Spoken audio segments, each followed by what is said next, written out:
अस्सलामुअलैकुम।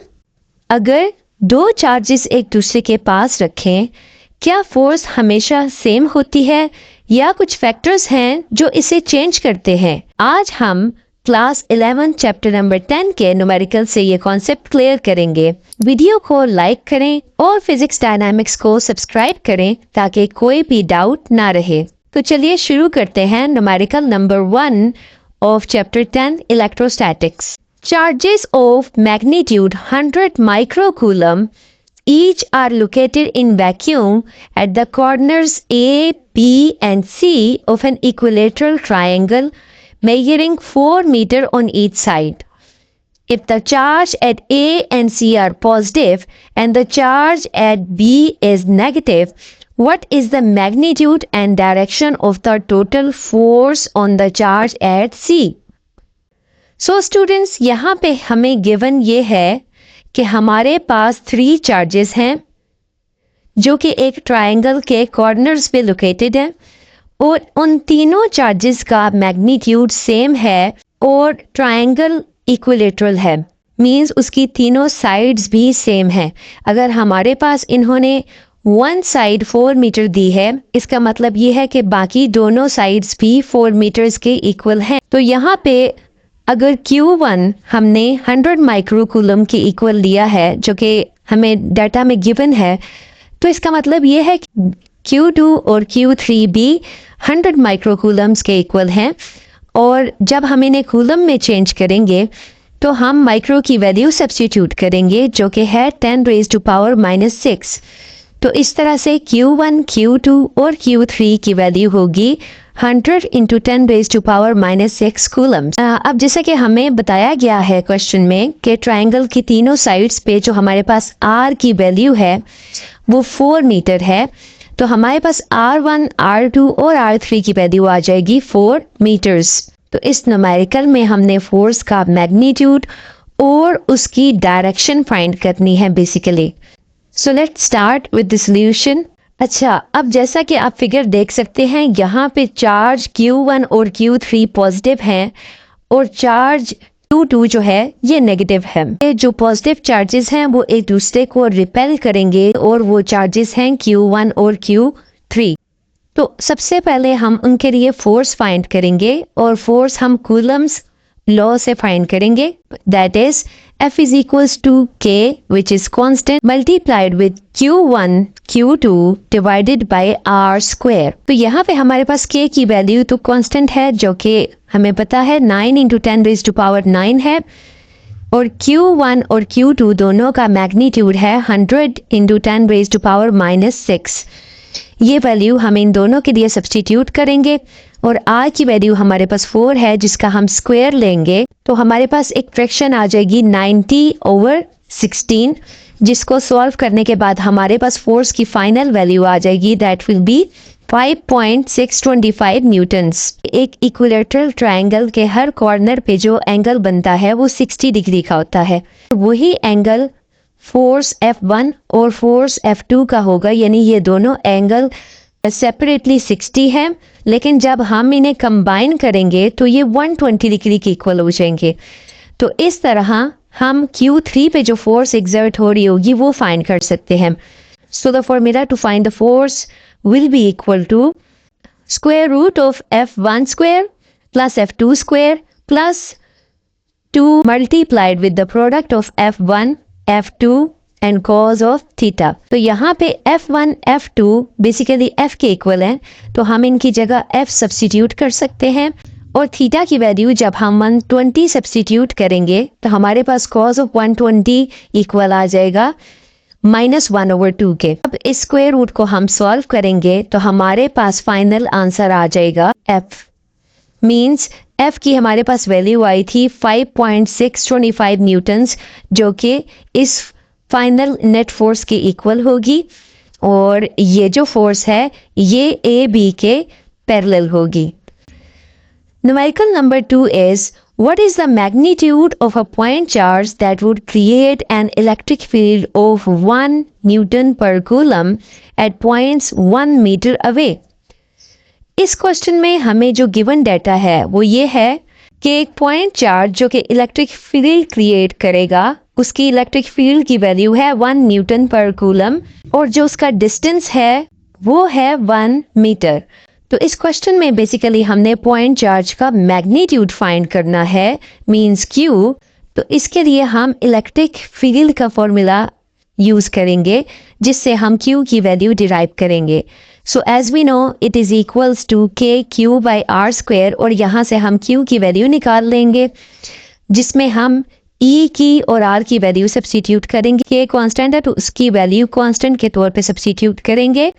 तो हमारे पास जो फ्रैक्शन आएगी उसको सॉल्व करके हमारे पास फाइनल आंसर आ जाएगा 0.11 इंटू 10⁻⁻⁹ कूलम्स। तो यहाँ पे अगर हम पॉइंट को 1 के बाद लाएंगे तो हमारे पास आंसर आ जाएगा 1.1 इंटू 10⁻⁻10 क्योंकि हमने पॉइंट को एक नंबर आगे बढ़ाया है जिसकी वजह से हमारे पास पावर -9 से -10 के इक्वल हो जाएगी। So the final answer will be 1.1 into 10⁻⁻10 coulombs. Numerical number 3 is consider a point charge placed at the origin and another point charge -2q placed at a distance of 9 meters from the charge plus q. Determine the point between the two charges at which electric potential is 0.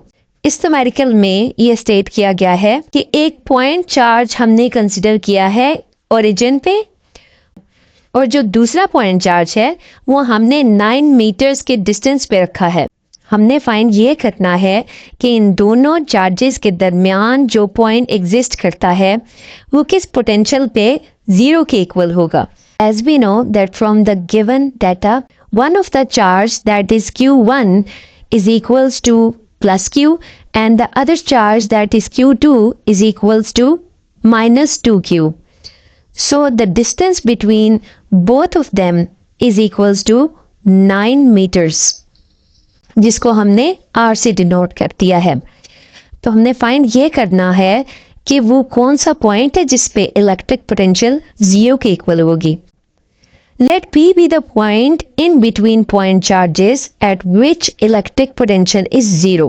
यहाँ पे हमें पता है कि electric potential के लिए जो हम फॉर्मूला यूज करते हैं वो है के क्यू बाय आर। हमारे पास जैसा कि चार्जेस भी दो हैं और उनका जो डिस्टेंस है वो भी हम R1 और R2 ले लेंगे। तो सबसे पहले हम V1 को सॉल्व करेंगे जिसके लिए फॉर्मूला है V1 इज इक्वल टू के Q1 बाई R1। यहाँ पे R1 हम x के इक्वल ले लेंगे। लेट्स सपोज के R1 जो है वो x के इक्वल है। इसी तरह V2 लिखेंगे, V2 का फॉर्मूला होगा के Q2 बाई R2। तो Q2 की वैल्यू हमारे पास -2q है और R2 की वैल्यू हम सपोज करते हैं जैसे कि हमारे पास जो टोटल डिस्टेंस है वो R है तो R2 की वैल्यू किस तरह आएगी। R2 की वैल्यू इस तरह आएगी कि हम R में से x को माइनस कर देंगे यानी R1 को माइनस कर देंगे R1 की जो वैल्यू होगी। तो total potential V at point P due to charge Q1 and Q2 will be equal to V is equal to V1 plus V2। यहाँ पे V हमारे पास 0 है क्योंकि पोटेंशियल एट P हमें न्यूमेरिकल की स्टेटमेंट में बताया गया कि 0 के इक्वल होगी। तो 0 will be equal to V1 plus V2। अब इस तरह V1 इक्वल हो जाएगा -V2 के। तो यहाँ पे हम V1 और V2 की जो हमने वैल्यूज डिराइव की हैं फॉर्मूला से वो हम इसमें सब्स्टिट्यूट कर देंगे। यहाँ पे के को कैंसिल कर दे और Q की वैल्यू Q से कैंसिल हो जाएगी। तो हमारे पास जो वैल्यू आ जाएगी वो आ जाएगी 1/x is equals to 2 divided by r minus x। अब हम इन फ्रैक्शंस को क्रॉस मल्टीप्लाई कर देंगे तो हमारे पास वैल्यू आएगी r minus x is equals to 2x minus x 2x के साथ ऐड अप हो जाएगा तो हमारे पास वैल्यू आएगी 3x is equals to r। यहाँ से हम x की वैल्यू निकाल लेंगे which will be equal to r divided by 3। अब जैसा कि r की वैल्यू हमें क्वेश्चन में गिवन है और वो 9 मीटर्स है, r की वैल्यू हम यहाँ सब्स्टिट्यूट करके x की वैल्यू निकालेंगे जो कि 3 meters के इक्वल आएगी। Point P is at a distance of 3 meters from the charge Q1. Now numerical number 4 is An object having a net charge of 24 microcoulombs is placed in a uniform electric field of 610 Newton per coulomb directed vertically. What is the mass of this object if it floats in the field? So students, the given data is there is a net charge that is of 24 microcoulombs. अब यहाँ पे हम micro की value 10 raise to power -6 substitute करेंगे तो charge की value आ जाएगी 24 into 10 raise to power -6 coulombs. E यानी इलेक्ट्रिक फील्ड की जो वैल्यू है वो हमें यहाँ पे 610 न्यूटन पर कूलम्स बताई गई है।